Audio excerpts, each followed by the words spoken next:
말씀을 나누겠습니다. 출애굽기 32장 말씀을 나누려고 하는데요. 우리 지난주에 성막에 대해서 이야기를 했습니다. 그리고 지난번에는 율법에 대해서 이야기했습니다. 하나님께서 어렵게 정말 고통 가운데 있는 사람들을 여러 과정을 통해서 출애굽시켰습니다. 그들을 해방시키셨고 자유를 주셨습니다.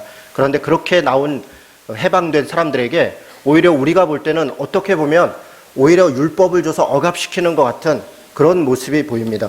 하나님께서 율법을 주셨습니다. 여러 가지 약속을 통해서 이렇게 살아야 된다, 저렇게 살아야 된다, 이것을 지켜야 된다, 그런 말씀들을 주셨습니다. 우리가 율법을 대할 때 우리 안에 생기는 어떤 불편함은 정말 이 율법이 하나님의 사랑을 대변하고 있는가, 하나님의 정의와 평화를 정말 나타내고 있는가, 그것에 대해서 일정한 의문들이 있습니다. 그러나 율법이 처음에 주셨던 그 시대적 배경 속에서 보면 하나님께서 그 말씀을 주셨던 것은 우리를 억압하고 고통 가운데 있게 하기 위해 주신 것이 아니라 하나님의 사랑과 평화 가운데 우리에게 진정한 행복을 주시기 위해서 하나님의 율법을 주셨다라는 것을 우리가 알 수 있습니다. 그리고 그것을 확증하고 그것을 보증하는 모습으로 하나님은 성막을 우리에게 주셨습니다. 하나님께서 우리와 함께 하시다라고 하는 사인이고 일종의 모습이었습니다. 그것을 통해서 하나님이 그 율법을 우리에게 주신 것을 하나님은 하나님 편에서 끝까지 그 사랑의 그 약속을 지키고 있다라는 것을 성막을 통해서 우리에게 보여주십니다. 그런데 뜻밖의 일들이 벌어집니다. 여러분 32장의 장면은 어떤 장면이냐면 하나님께서 이런 율법을 주시고 성막을 만드는 것에 대해서 이제 모세를 시내산에 불러서 40일 동안 그것에 대한 지침들을 정확히 주십니다. 율법은 이런 것이다. 그것을 받아 적게 하고 성막은 이렇게 지어야 되고 저렇게 지어야 한다라고 하는 것들에 대한 여러 가지 명령들을 줍니다. 모세는 그것을 아마 40일 동안 받아 적기도 하고 때로는 귀로 듣기도 하고 그것을 마음에 새겼을 것입니다. 그리고 내려가서 백성들한테 그것을 전해주려고 아마 마음에 부푼 마음들이 있었을 것입니다. 그런데 아래 땅에서는 어떤 일들이 있었는가? 우리가 이미 이 장면들을 여러 군데에서 설교를 통해서나 성경 공부를 통해서 잘 알고 있습니다. 많은 이스라엘 백성들이 집단적 범죄, 집단적 공동체적인 죄악 가운데 빠집니다. 제가 오늘 그런데 이 장면에서 좀 집중해 보고 싶은 것은 아론과 모세의 태도입니다. 공동체의 죄악이 벌어졌습니다. 죄악의 내용은 이런 것입니다. 기다리고 있던 사람들이 모세가 내려오지 않는 것, 그것에 대한 조급함들이 있었고 그것 때문에 왜 하나님을 우리에게 보여주지 않느냐, 모세는 어디에 갔느냐, 우리는 두렵다, 불안하다, 그래서 당장 하나님을 우리에게 보여달라라고 하는 것들이 있었습니다. 그것에 대해서 아론이 반응하고 그것을 백성들이 반응하는 여러 가지 장면들이 있습니다. 여러분 32장 1절을 한번 보겠습니다. 백성이 모세가 산에서 내려옴이 더딤을 보고 이렇게 되어 있습니다. 어떤 집단적 죄악이 시작되는 그 시작의 이야기입니다. 이 표현은 다시 바꾸면 이렇게 이야기할 수 있습니다. 모세가 내려오는 게 더디는데 이 표현을 원어로 보면 어떤 내용이냐면 모세가 스스로 안 내려오고 있다는 식의 표현입니다. 그러니까 모세가 어떤 일들이 있어서 그가 오는 게 지체되고 있다, 그런 표현이 아니라 모세가 지금 안 내려오고 있다, 마치 의지를 가지고 모세는 지금 하나님 앞에 가서 하나님께서 주시는 말씀을 받고 있습니다. 모세 스스로가 내려오지 않는 걸 결정할 수 있는 상황이 아닙니다. 그런데 백성들은 지금 어떻게 원망을 시작하냐면 모세가 일부러 안 내려오고 있다, 혹은 그가 게을러서 오고 있지 않다라고 하는 왜곡, 사실은 현실을 왜곡시키고 있는 것입니다. 그가 모세가 하고 있는 어떤 태도에 대해서 자기식대로 해석하는 것입니다. 이게 문제입니다. 죄가 어디서부터 시작되는가? 상대가 어떤 의도를 가지고 어떤 모습으로 일을 했는가를 그 진심을 가지고 바라보는 게 아니라 내가 해석하고 싶은 대로 해석하는 겁니다. 너 이런 의도로 얘기했지, 너 이렇게 행동한 거지 라고 자기 스스로 생각하고 있지도 않은 죄를 그들에게 뒤집어 씌우는 것입니다. 그리고 자신은 정당하기 때문에 죄가 있는 자에 대해서 당연히 문제를 제기하고 그것을 문제 삼아야 된다라고 생각하는 것, 이것이 어떻게 보면 죄의 시작이고 공동체의 파괴도 여기서부터 시작됩니다. 공동체가 파괴될 때 가만히 보면 한두 마디 말로 시작됩니다. 그런 일이 없었습니다. 그렇게 말하지 않았습니다. 그런데 그런 말이 있었어, 그런 일이 있었어, 아마 그랬을 거야.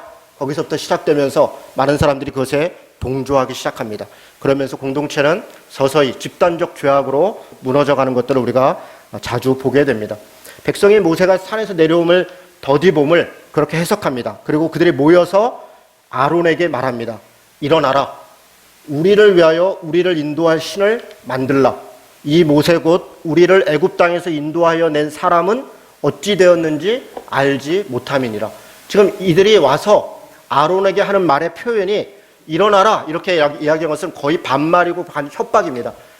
빨리 내놔라 이런 식의 표현입니다. 너가 당장 해내야 된다. 지금 아론에게 의해서 아론은 지금 민족의 지도자로 부름을 받은 자입니다. 모세도 마찬가지입니다. 하나님께서 그들이 보는 앞에서 그들을 지도자로 세웠고 그들에게 일정한 권한과 책임을 맡겼습니다. 그런데 백성들이 자신들의 어떤 불편함, 자신들의 오해, 어떤 죄악들 이런 것들을 가지고 와서 지금 아론에게 뭐라고 얘기하냐면 우리를 위해서 우리의 신을 만들어 달라. 사실은 이것은 하나님과의 언약을 완전히 파괴하고 있는 언어입니다. 하나님은 우리의 신이 아니라 하나님이 우리가 순종해야 될 우리들의 신입니다. 우리를 위해 존재하는 신이 아니라 우리의 명령을 들어야 되는, 우리의 욕망을 채워야 되는 그런 신이 아니라 이스라엘에서 하나님은 하나님의 뜻을, 그의 창조를, 그의 역사를 이루어 가시는 것에 그의 백성들이 오히려 순종하고 그들을 하나님 삼아야 되는 그런 존재였습니다. 그런데 이들은 그렇게 생각하지 않았습니다. 일어나라. 당장 우리의 욕망을, 우리의 필요를 채워라. 그렇게 하지 않는 자들이 어떻게 지도자이냐? 어떻게 그것이 하나님일 수 있느냐? 그렇게 항의하고 있습니다. 모세는 우리를 애굽 땅에서 인도하여 냈는데 그 낸 사람은 어찌 되었는지 우리가 알 수 없다. 이 말은 사실 모세에 대한 이야기가 아닙니다. 하나님이 우리를 인도해 냈다고 하는데 그 하나님을 그들은 모세를 통해서 그 하나님을 바라봤습니다. 그리고 모세가 눈에 보이지 않으니까 그 하나님에 대한 믿음을 완전히 상실해 버립니다. 여러분, 이때 아론의 태도가 대단히 특이합니다. 사실 이 정도 되면 아론의 입장에서 우리가 기대하는 태도는 이런 것입니다. 너희들이 지금 잘못하고 있다. 하나님께서 우리와 약속을 맺은 것이고 모세를 지금 시내산으로 불렀고 그래서 일정한 기간 동안에 지금 그 약속을 이행할 수 있는 율법과 어떤 것들을 주고 있지 않느냐. 우리가 기다리면 된다라고 사실은 설명해야 합니다. 그런데 모세는 너무나 뜻밖에도 어떤 소극적 저항도 하지 않습니다. 아론은 지금 어떻게 합니까? 백성들이 와서 이야기를 하니까 그들에게 이르되 너희의 아내와 자녀의 귀에서 금고리를 빼어서 내게로 가져와라. 백성들이 아론에게 금 부치들을 가지고 왔습니다. 그랬더니 아론이 그것을 금고리를 받아 부어 조각칼로 새겨 송아지를 만들었다. 이 조각칼로 새겼다는 표현은 사실은 금을 뭐 이렇게 새겼다는 게 아니라 주형이라 그러나요? 주물이라 그러나요? 그 틀에다 넣었다는 겁니다. 그 틀에다 넣어서 송아지를 만들었다는 것입니다. 여러분, 아론의 태도가 대단히 뜻밖이지 않습니까? 최소한 적극적으로 죄를 지적하고 죄가 잘못됐다라고 이야기하고 그것을 회개를 촉구하고 기다릴 것을 명령하거나 때로는 요청해야 될 그런 위치에 있는 사람이 아론입니다. 그런데 아론은 그런 적극적 만류나 적극적인 중재를 하지 못할 정도가 아니라 소극적인 거부도 하지 않습니다. 그냥 난 잘 몰라. 나는 글쎄 내가 잘 모르겠어. 그걸 내가 어떻게 알겠어. 이 정도로 하고 그냥 피하는 것도 아닙니다. 오히려 아론은 적극적으로 죄에 가담합니다. 오히려 죄를 부추깁니다. 여러분, 이런 태도를 볼 때 우리는 상당히 놀랍습니다. 아니, 어떻게 이럴 수가 있을까? 우리라면 그렇게 했을까? 우리라면 아마 적극적으로 무언가를 바로 잡으려고 노력했을 것이고 아니면 최소한 침묵이라도 하지 않았을까? 그런 생각을 할 가능성이 높습니다. 그런데 그렇게 하지 않았습니다. 여러분, 암살이라는 영화를 아마 많은 분들이 보셨을 것입니다. 수많은 사람, 그 암살이라는 영화, 우리 알다시피 일제시대에 독립운동을 한 사람들과 친일을 한 사람들의 역사를 그리고 있는 영화입니다. 그 일제시대의 친일 역사를 볼 때 제일 안타까운 것은 1930년 이전과 1930년 이후가 달라졌다는 것입니다. 1930년 이후에 무슨 일이 벌어졌습니까? 문화정책을 쓰기 시작한 것이죠. 일제가 탄압정책에서 문화정책으로 바꾸니까 수많은 사람들이 거기에 부역하고 스스로 자발적 친일로 돌아섰습니다. 심지어 40년 이후에는 그렇게 끝까지 독립운동과 독립적인 것을 고취시켰던 지식인들조차 오히려 더 이상 할 수 없구나. 완전히 거의 포기를 합니다. 40년 이후에 아마 지식인들은 거의 대부분 친일을 했다고 해도 과언이 아닙니다. 사실은 40년 이후에 교회도 마찬가지였습니다. 교회 안에는 일장기가 걸려 있었고요. 예배 전에 다 일어나서 신사요배를 다 신사를 향하여서 절을 하고 그리고 예배를 드렸습니다. 40년 이후에 그렇게 드리지 않은 교회는 존재할 수가 없었습니다. 2,000명 가까이 되는 그리스도인들이 그것을 거부하면서 감옥에 있었고 수백 명의 사람들이 사형을 당했습니다. 그렇게 하지 않았던 수많은 사람들이 일제시대에 신사참배를 직접적으로 그 자리에 가서 하지 않았던 수많은 사람들도 실제로는 예배당 안에서 신사참배를 해야 되는 그런 상황들에 몰려 있었습니다. 우리는 이렇게 생각합니다. 우리가 그 시절로 가면 우리는 아마 독립운동을 했거나 아니면 적어도 가만히 있는 존재가 됐을 것이다. 암살을 보고 난 다음에 우리 집 아이들하고 얘기를 하는데요. 우리 집 애가 그러더라고요. 아빠가 저 시대에 살았으면 독립운동을 했을 것 같아요. 무장지휘 저거 했을 것 같아요. 그랬을 것 같아? 그러니까 예, 아빠 그랬을. 너는 어땠을 것 같니? 그랬더니 애들이 머리를 긁적거리면서 자신 있게 얘기를 못 하더라고요. 자신이 없죠, 사실. 쉽지 않은 일입니다. 그런데 현실은 독립운동을 하고 그 일들을 지지했던 사람보다 더 많은 사람들이 적극적 친일에 참여했고 더 많은 사람들은 침묵하면서 사실은 동조하고 있었던 것이 우리의 현실입니다. 일제시대만 그랬습니까? 군사독재 시대에도 마찬가지였습니다. 이승만 정권 이후에 우리 한국의 역사를 돌아보면 사실은 부역과 동조와 혹은 침묵의 역사라고 해도 과언이 아닙니다. 물론 이런 것이 국민으로서 우리 개인의 모습만 이야기하는 것은 아닙니다. 부끄럽게도 아까 우리가 읽었던 이런 문장들처럼 그리스도인들이 하나님의 이름으로 사실은 그런 독재에 대해서, 불의에 대해서 때로는 동조하고 때로는 침묵하고 때로는 그것에 통해서 이익을 얻고 그렇게 살아왔던 것이 우리 한국 교회의 역사입니다. 특별히 우리 복음주의적인 혹은 보수적인 기독교의 전통에 가지고 있는 우리들은 이것에 대해서 우리의 잘못이 아니다라고 이야기할 수 없습니다. 우리는 그들의 후예입니다. 그래서 우리는 지금도 또 반성해야 되고 또 반성해야 되고 계속 반성해야 됩니다. 우리가 일제에 대해서 지금도 그때의 만행에 대해서 매년 사과를 촉구하고 사과를 요구하는 것처럼 우리들도 사실은 우리들의 모습을 돌아보면서 우리의 선배들이, 우리의 신앙의 지도자들이 또 우리들이 했었던 죄악에 대해서 날마다 회개하고 돌이키는 그런 자세가 우리에게 있어야 합니다. 여러분, 우리는 아론의 모습, 사실은 아론이 적극적으로 무언가를 지적하고 또 혹은 소극적이라도 회피했으면 하는 그런 마음이 있으나 사실은 우리들도 우리의 역사들을 돌아볼 때 우리도 아마 아론과 같이 행동했을 가능성이 대단히 높습니다. 우리들이 백성들이었다면 우리들의 욕망을 위하여 어떤 것들을 왜곡하고 어떤 것들을 적극적으로 나쁘게 만들고 내 유익을 취하기 위해서 하나님을, 때로는 하나님까지도 이용하려고 하는 것이 우리들의 자세이고, 우리가 어떤 책임을 가지고 있다면 아론처럼 적극적으로 자기가 살기 위해서 그 분위기에서는 오히려 한술 더 떠서 내가 뭔가를 욕망을 채워주지 않으면 내가 죽겠구나, 그런 상황이 온다면 우리는 기꺼이 아론과 같이 이렇게 행동할 사람들이라는 그것을 우리는 인식해야 합니다. 아론이 굉장히 적극적으로 일을 합니다. 그들이 만든 것은 송아지입니다. 여러분, 우리 성경에는 송아지라고 되어 있지만 실제로 원래 이것은 히브리어도 송아지로 되어 있습니다. 그런데 이것은 일종의 비아냥입니다. 원래는 송아지가 아니에요. 힘이 없는 송아지를 만든 게 아니라 1년 된 숫소를 만든 겁니다.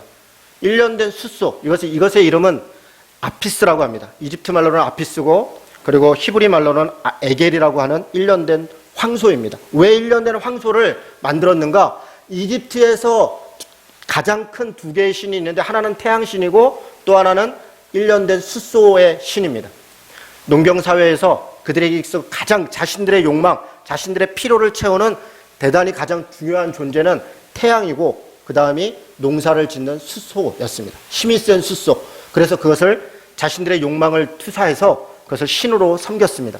여러분, 광야에서 그것을 벗어나서 광야 생활하는 자들이 하나님을 만들어 달라고 요구를 했는데 그들이 만든 게 1년 된 숫소입니다. 왜 이렇게 됐습니까? 그들이 익숙하게 섬겼던 것, 그들이 살아왔던 삶의 패턴, 그것을 전혀 버리지 않았던 것입니다. 전혀 출애굽하지 않은 것입니다. 공간만 옮겨온 것입니다.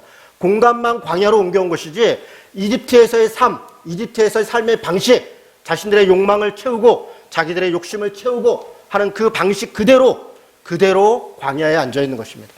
여러분, 교회에 앉아있다고 해서 그리스도인이 된 것이 아닙니다. 교회에 앉아있다고 해서 매주 예배를 드리고 헌금을 하고 찬송을 하고 눈물을 흘리고 무엇을 한다고 해서 자신이 하나님의 자녀가 됐다고 착각해서는 안 됩니다. 우리는 장소만 옮겨 앉아있는 것입니다. 세상에서 살고 있는 그 욕망을 그대로 가지고 와서 교회 안에서 내가 하나님의 이름으로 하나님께 요구하고 있다면 사실은 우리는 이 광야 시대에 바로 이들과 조금도 다르지 않은 모습이라는 것입니다. 여러분, 이들이 송아지를 만든 것을 보고서 하나님을 만들었다 기뻐하고 즐거워합니다. 그들에게 있어서 하나님은 어떤 존재이냐, 그것은 하나도 중요하지 않습니다. 그가 어떤 분이냐, 그가 창조자냐, 인격자냐, 아버지냐, 그가 사랑과 평화를 행하냐, 공평과 정의를 추구하냐, 관계없습니다. 관심이 없습니다. 오로지 관심 있는 것은 그가 내 욕망을 채워주느냐, 우리가 요구하는 것을 들어주느냐, 바로 그것을 하나님의 하나님됨으로 생각한 것입니다. 송아지여도 상관없습니다. 태양이어도 상관없습니다. 그냥 나무여도 상관없습니다. 그것이 어떤 돈이어도 상관없습니다. 여러분, 미국의 월스트리트라는 데 가면 월가라는 데가 있답니다. 그곳에 가면 다 금융단지라 그러네요. 그것을 상징하는 상징물을 길거리에다 만들어 놨답니다. 제가 사진으로 보니까 황소예요. 황금소. 아주 막 사나운 소. 정확히 아피스를 만들어 놓은 것입니다. 예나 지금이나 그대로 힘을 상징하는, 권력과 돈을 상징하는 그런 것이 우리 시대의 우상입니다. 우리는 그 송아지를 섬기는 것이 아니라 그 송아지로 대변되어 있는 돈을 섬기고 있는 것이고, 그 송아지로 생각하고 있는 권력을 섬기고 있는 것입니다. 그것은 사실 밖에 있는 것이 아닙니다. 그 돈과 권력은 내 안에 있습니다. 내가 추구하고 있는 것이 바로 돈과 권력이고 명예이기 때문에 그것이 우상이 되는 것입니다. 여러분, 누군가가 우리에게 와서 돈으로 유혹하고 죽음으로 협박하고 명예로 유혹할 때 그것을 거절할 수 있느냐 거절할 수 없느냐는 밖에서 오는 것이, 그것이 또 화려하고 크고 거기에 달려있지 않습니다. 내가 그것을 어떻게 보느냐에 달려있습니다. 내가 그것을 어떻게 보느냐에. 여러분, 지난번에도 그런 말씀을 드렸습니다. 선교사로 오랜만에 들어온 제 친구에게 목사들이 모여서 다단계 사업을 선교를 위해서 해라 라고 유혹을 했습니다. 그러면서 이거를 하면 크루즈 여행을 보내준다. 크루즈 여행을. 그랬더니 막 사람들이, 많은 목사들이 선교의 목적으로, 그 크루즈라도 탈 목적으로 거기에 가입을 했답니다. 제 친구 선교사가 간단하게 이렇게 얘기했습니다. 나는 크루즈 타고 싶지 않은데.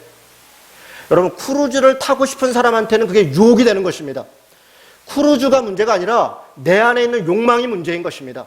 내 안에 무엇을 하고 싶은가가, 그것이 우상입니다. 그것이 표현되는 것입니다. 내가 무엇을 만드는가, 하나님을 우리는 금으로도 만들 수 있고 은으로도 만들 수 있고 뒷동산에 올라가서 나무를 깎아서도 만들 수 있습니다. 그런데 무엇을 만들겠습니까? 그것은 내가 생각하고 있는 욕망을 만드는 것입니다. 그들은 하나님을, 자신의 욕망을 만들어 두고 너무너무 기뻐합니다. 아론이 여기다가 더 적극적으로 얘기합니다. 번제를 드리며 화목제를 드려라. 5절에 보니까 뭐라고 되어 있냐면, 아론이 공포하여 이르되 내일은 여호와의 절일이다. 여러분, 이 말은 바로 그 다음 날이 무슨 6월절이나 무슨 초막절이나 이런 절기여서 하는 게 아닙니다. 지금 아론은 새로 하나님을 만들었으니까 내일이 바로 이것을 기뻐할 절기이다. 그러니 내일 축제를 벌이자. 우리가 거기다 번제도 드리고 화목제도 드리고 우리가 정말 하나님을 위해서 뭔가 대단한 것을 하자. 그렇게 이야기하고 있는 것입니다. 여러분, 아론은 소극적 저항 이 정도가 아니라 지금 적극적으로 이를 주도하고 있습니다. 자신이 상황을 망가뜨리고 있어요. 자신이 지금 하나님의 말씀을 수호해야 될 그런 자로 부르심을 받은 자인데, 오히려 하나님의 말씀을 빙자하여 하나님의 말씀을 가지고 적극적으로 하나님을 왜곡시키고 있습니다. 절일이다. 그렇게 오히려 가르치고 있습니다. 수많은 사람들이 뛰고 기뻐했습니다. 7절부터는 산 위에서 하나님께서 모세에게 하시는 한탄이 있습니다. 이제 모세의 태도를 좀 볼 필요가 있습니다. 하나님이 모세에게 얘기합니다. 저들이 속히 우리를 떠났다. 그래서 10절에 보니까 그런즉 내가 하는 대로 두라.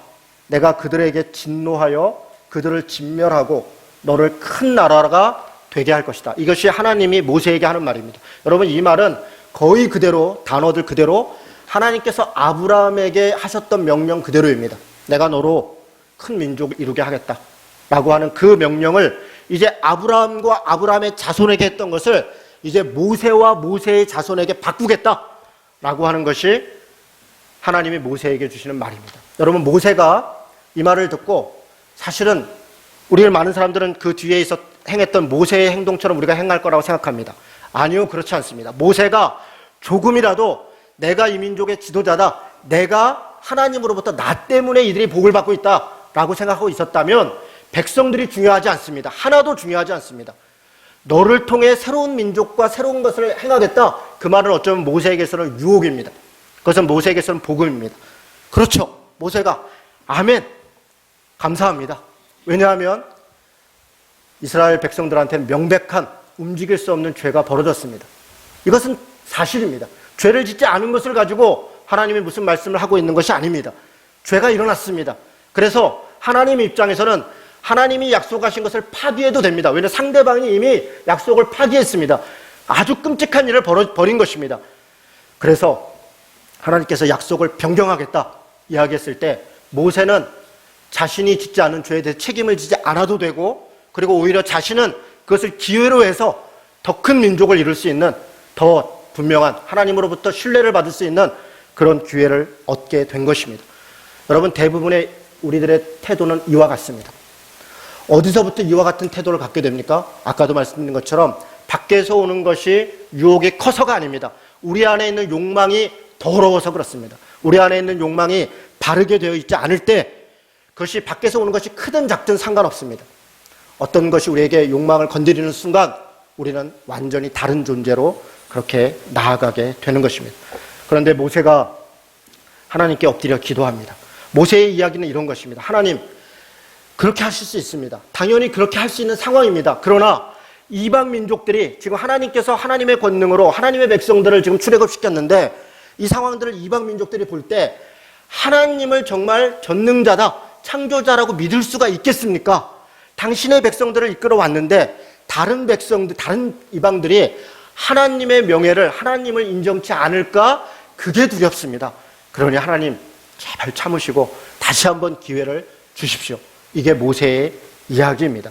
13절에 보니까 주의 종 아브라함과 이삭과 이스라엘을 기억하소서 이렇게 얘기합니다. 여기 얘기했던 아브라함과 이삭과 이스라엘은 하나님이 그들을 불러서 민족 삼았던, 약속했던 자들입니다. 하나님 그 약속을 기억해 주십시오.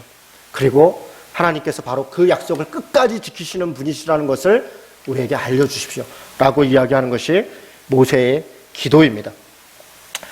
여러분, 모세가 이제 산에서 내려왔습니다. 그리고 화가 많이 났습니다.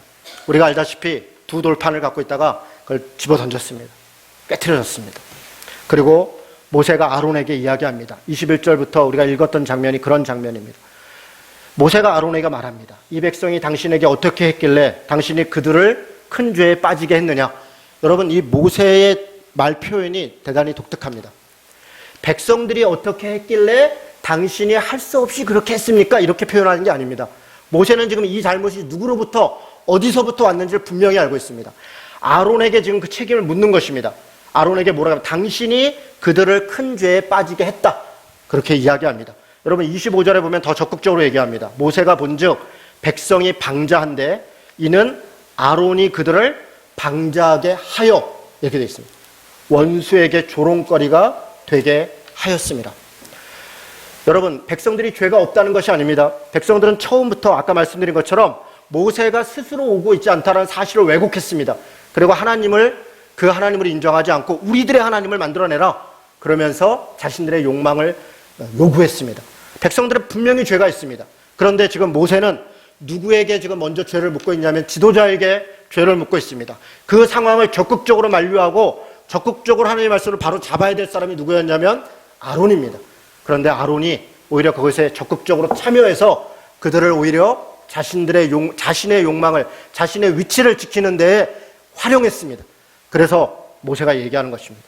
당신이 그들을 죄에 빠지게 했다. 당신이 그들을 방자하게 행하게 했다. 이야기합니다. 그런데 아론의 태도는 어떻습니까? 22절에 보니까 이렇게 대답합니다. 아론이 이르되 내 주여 노하지 마소서. 이 백성의 악함을 당신이 아나이다. 그리고 내가 24절에 보니까 내가 불에 던졌더니 그냥 이 송아지가 나왔을 뿐입니다. 마치 지금 뭐라고 얘기하냐면 아론은 모세에게 이 백성들 당신의 백성들 아닙니까? 당신의 백성들 나쁜 짓 하는 것, 잘못되어 있는 것, 죄 짓는 것 당신이 잘 알지 않습니까? 여러분, 이런 표현들 우리가 익숙합니다. 아담과 하와에 있을 때, 하와가 아담에게 죄를 전가했을 때와 동일합니다.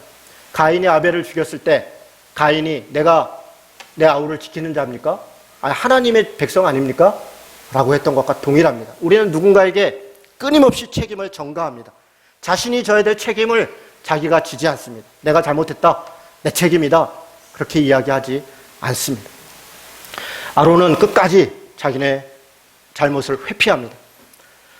모세는 그 다음에 어떻게 행동합니까? 모세가 레위인들을 불러서 이스라엘 백성들 안에 적극적으로 가담하고 죄를 진 자들 3,000명을 살인하도록 합니다. 여기서 표현이 살인이라고 되어 있지만 실제로는 사형 선고를 한 것입니다. 잘못한 것에 대해서 그들을 단호하게 대처합니다. 여러분, 많은 사람들은 아마 이 장면에 집중할 가능성이 높습니다. 아니, 하나님이 사랑의 하나님인데 모세가 온유하고 그렇게 바른 지도자인데 어떻게 하나님께 용서를 구하고 죄를 용서했으면 그냥 용서하시면 그만이지 어떻게 3,000명이나 죽일 수 있느냐? 어쩌면 이 지점 때문에 여러분은 화가 날지도 모르겠습니다. 하나님이 정말 정의로운 분이냐, 정말 온유한 분이냐 얘기할 수 있겠습니다. 그런데 여러분, 저는 오히려 이 장면이 정당하다고 생각합니다. 잘못한 것에 대해서, 그 죄에 대해서 분명하게 단죄하지 않는다면 3,000명이 아니라 60만 명이 죽는 것입니다. 60만 명이, 어른들만 60만 명, 아이들까지 250만 명을 살리기 위해서 적극적으로 가담한 3,000명에 대해서 분명하게 단죄를 하는 것, 이것이 어떻게 정의롭지 않다는 말입니까? 여러분, 우리가 암살이라는 영화를 보고 난 다음에 느끼는 것이 무엇입니까? 그 친일파들을 단 한 명도 정죄하지 않았다는 거 아닙니까? 반민 특유의 478명이 당시에 제소됐다고 합니다. 너무 놀랍게도 그 478명 중에 단 한 명도 그냥 경책이라든가 무슨 근시 그런 것도 받지 않아. 다 무죄 방면, 다. 여러분, 이게 어떻게 말이 됩니까? 무엇을 위해서 그렇게 했습니까? 공동체를 살리겠다고 그렇게 했습니다. 교회는 어땠습니까? 아까 말씀드린 것처럼 40년부터 45년으로 해박된 때까지 그렇게 예배를 드렸던 사람들 있었습니다. 2,000명의 사람들이 감옥에 있었습니다. 감옥에 있던 사람들이 해방이 되고 풀려났습니다. 풀려나서 이분들이 뭐라고 얘기를 했냐면 회개를 촉구했습니다. 그 회개도 엄청난 게 아니었습니다. 단 2개월 동안만 자숙해라. 모든 직임을 다 내려놓고 총회장, 노회장, 무슨 담임 목사, 무슨 장로, 직분 다 내려놓고 우리 2개월 동안 하나님 앞에 회개의 기도를 드리자. 그렇게 하고 다시 시작하자. 그것이 요구였습니다. 여러분, 이게 부당합니까? 이게 부당합니까? 2개월 동안 그렇게 수십 년 동안을 친일을 하고 예배당 안에서 신사참배를 했던 그런 자들에게 2개월 동안 우리가 자숙하고, 그랬더니 그들이 뭐라고 대답했습니까? 이렇게 대답했습니다. 당신들이 감옥에서 하나님의 믿음을 지키는 동안 우리는 이곳에서 교회를 지켰다. 우리가 없었다면 이 교회도 없었다. 그것이 그들의 대답이었습니다. 그리고 그렇게 요구하는 자들을 교회에서 파문시켰습니다. 이것이 한국 교회의 역사입니다. 여러분, 3,000명을 죽인 것, 이것이 하나님 앞에 잔인하다고 말씀하시겠습니까? 아니요, 그렇지 않습니다. 250만 명을 살린 것이 감사하다고 이야기해야 되는 것 아닙니까? 여러분, 제가 정확히 알지 못하지만 프랑스에서 3년 동안 나치에 부역했던 것 때문에 수천 명의 사람들이 죽고 수만 명의 사람들이 감옥에 가고 그걸로 인해서 수많은 역사의 청산들이 있었다고 들었습니다.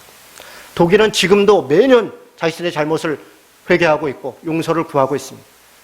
그런데 우리가 우리 스스로 우리의 역사에 대해서 반성하지 않고 우리가 우리 스스로 우리의 죄에 대해서 단죄하지 않으니까 일본의 태도가 정당한 것 아닙니까?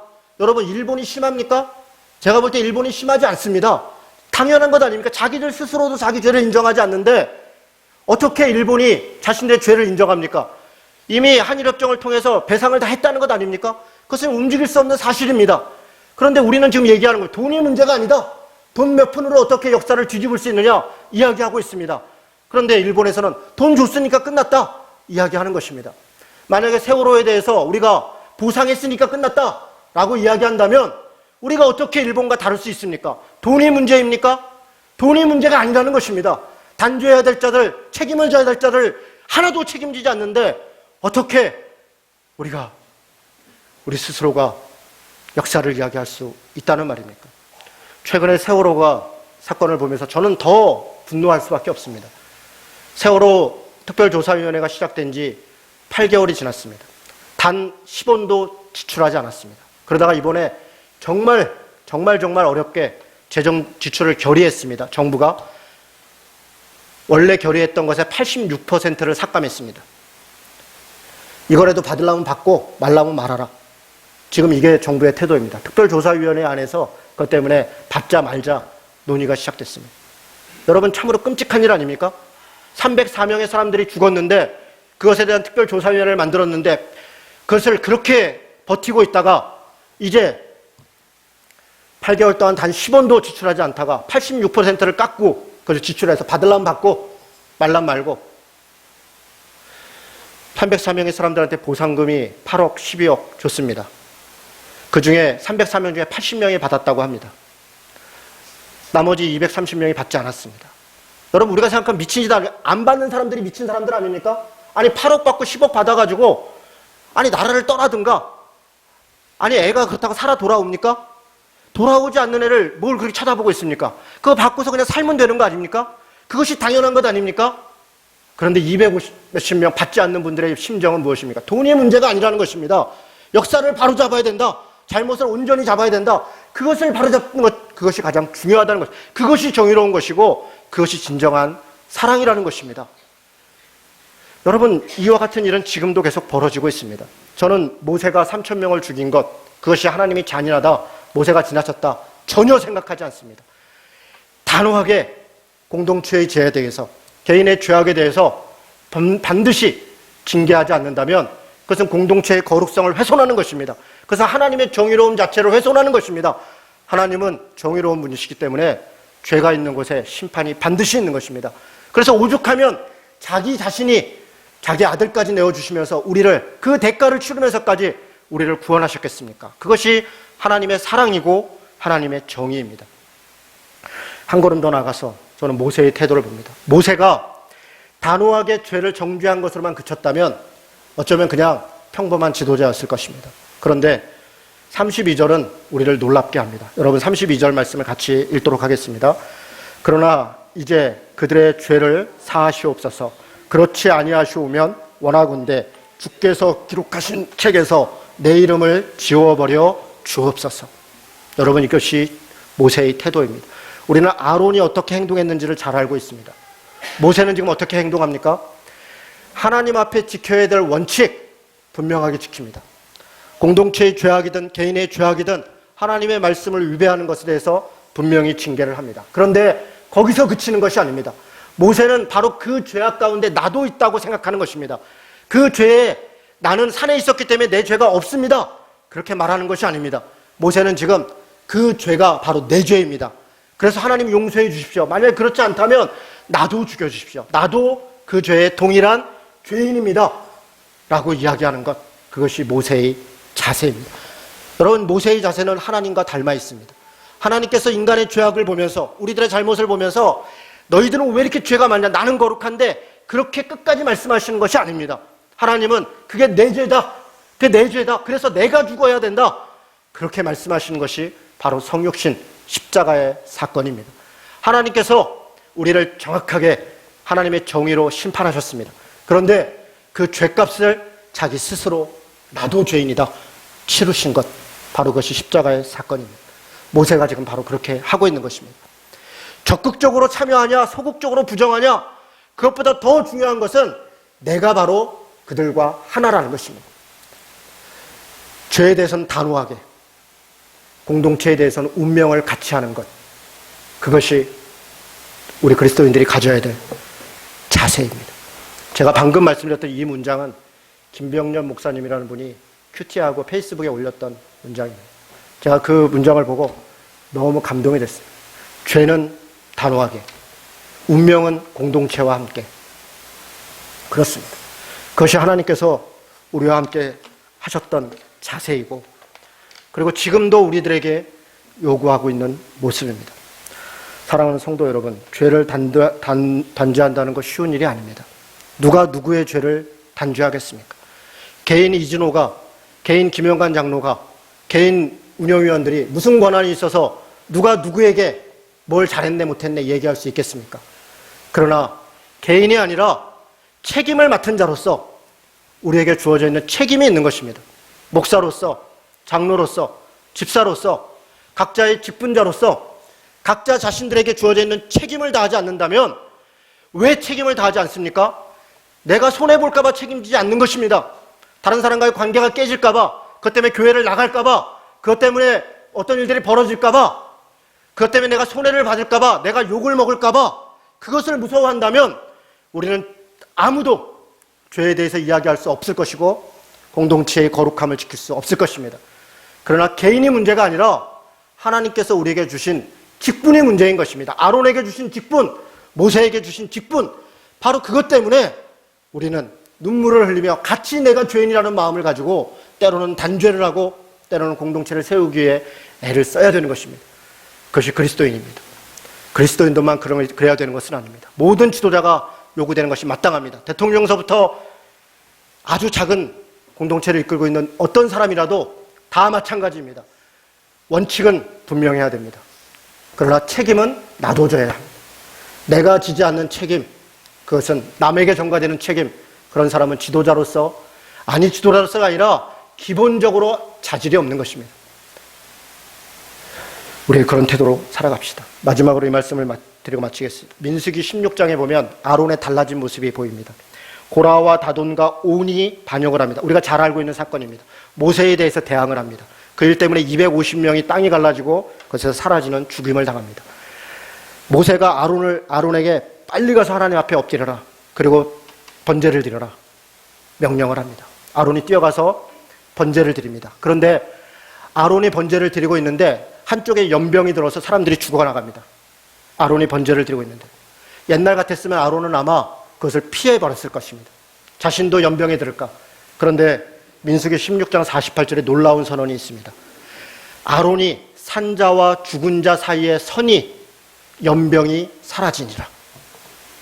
아론이 달라졌습니다.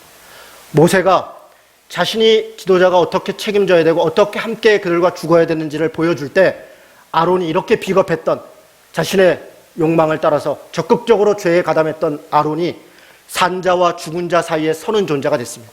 여러분, 산자와 죽은 자 사이에 섰다는 것은 아론의 입장에서는 율법을 어긴 것입니다. 죽은 자들의 시체에 가까이 할 수 없는 것입니다. 더구나 대제사장입니다. 시체 근처에도 갈 수도 없습니다.